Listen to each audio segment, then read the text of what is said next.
আমরা এখানে শর্ট ভিডিওর যে সামনে থাম্বনেইলটা থাকে ওটা কিভাবে ইউজ করব শর্ট ভিডিও বলো আর বড় ভিডিওর মধ্যে।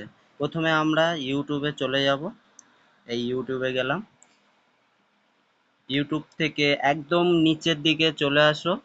হ্যাঁ, ইউ বলে লেখা আছে একদম নিচের কোণের দিকে। এই ইউ জায়গাটা এখানে আমি ক্লিক করে দিলাম। হলো। এবারে ইয়োর ভিডিও, এখানে দেখো এই যে ইয়োর ভিডিও, এটাকে ক্লিক করলাম। এখান থেকে এবার তোমার যে কোনো একটা যেটার প্রয়োজন সেটাকে নাও। ধরো আমি এই ভিডিওটা নিলাম। এইটা 3 ডট, এই যে 3 ডট, 3 ডট, এডিট। এডিট থেকে আমরা এবারে এই যে ছবির উপরে একটা পেন্সিলের দাগ দেখা যাচ্ছে ওটাকে ক্লিক করো।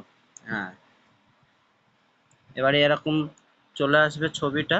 এবারে তোমার যেটা প্রয়োজন হবে নিচের দিকে সেটা ক্লিক করো। দেখছো এই নিচের দিকে আমি চেঞ্জ করছি, যেটা তোমার ভালো লাগবে সেটাই করবে। ওকে, এটা আমার ভালো লাগছে। এবারে একদম উপরের দিকে রাইট ক্লিক করে দাও, দিলে আমার সেভ হয়ে যাবে। হলো।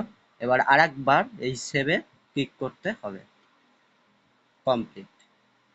সেভ হয়ে গেল আমাদের থাম্বনেইল তৈরি।